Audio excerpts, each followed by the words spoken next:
আমি জানতে চাইবো শ্রদ্ধেয় স্যার আব্দুল হাদী স্যারের কাছে কেমন লাগলো বন্যার গান। বন্যা, জি স্যার। তুই তো সুরের বন্যা বইয়ে দিয়েছিস মা।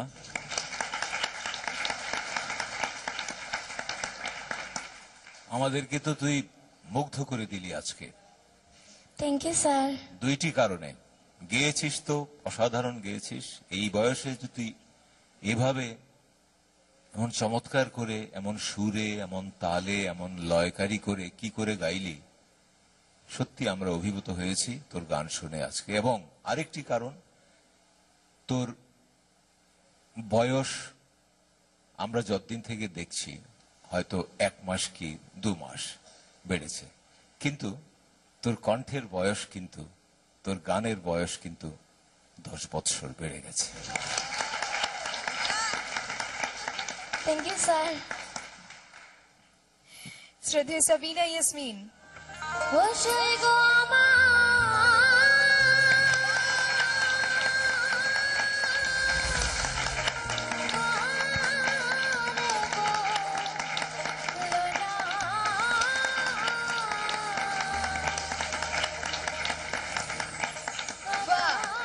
বন্যা, স্ট্যান্ডিং ওভেশন। এখনো আরেকজন বিচারকের কাছ থেকে কিন্তু কথা শোনা বাকি আছে। আমরা জানতে চাইবো শ্রদ্ধেয় কুমার বিশ্বজিতের কাছে। বন্যা, গানের প্রথম লাইনটা কি রে? বন্ধুরে কই পাবো সখী গো, বন্ধুরে কই পাবো সখী গো। ওই পাবো সখী। বন্ধু পাওয়ার সময় তোর অনেক অনেক দেরি। চিন্তা করে এত SMS কি করবি, সেটা অতি জরুরি। আর এই মঞ্চে করে যায় একে একে সেঞ্চুরি, সাথে আমাদের দর্শকের মন চুরি।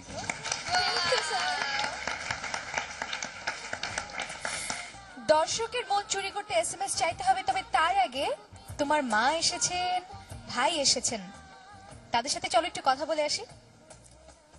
ওর বাবা ছিলেন আমার শিক্ষক, ওনার কাছ থেকে আমি গান শিখতাম। ওরা 5 বোন, ওদের কোনো ভাই নাই। সেই হিসাবে সে আমাকে ধর্মের ভাই বলেই জানে। বন্যা এমন একটি ফ্যামিলির মেয়ে, পরিবারের মেয়ে, যেখানে ওরা 5 বোনের সংসার, কোনো ভাই নাই। ওর বাবাও আজ 1 বছর বেঁচে নাই। বন্যা গান করেই আজ থেকে 10 বছর আগ থেকে ওর ফ্যামিলিটা চালায়। যে বয়সে বন্যার হাতে কাগজ কলম এবং খেলাধুলার সামগ্রী থাকার কথা, সেই বয়স থেকে বন্যা হারমোনিয়াম নিয়ে গ্রামে গ্রামে গিয়ে জলসায়, পূজা মণ্ডপে গান গেয়ে তার ফ্যামিলি চালায়। বসই গো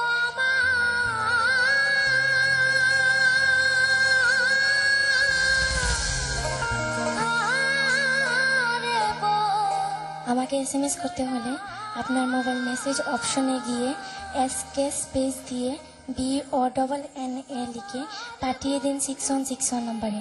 যে কোনো মোবাইল থেকে যত খুশি ততবার।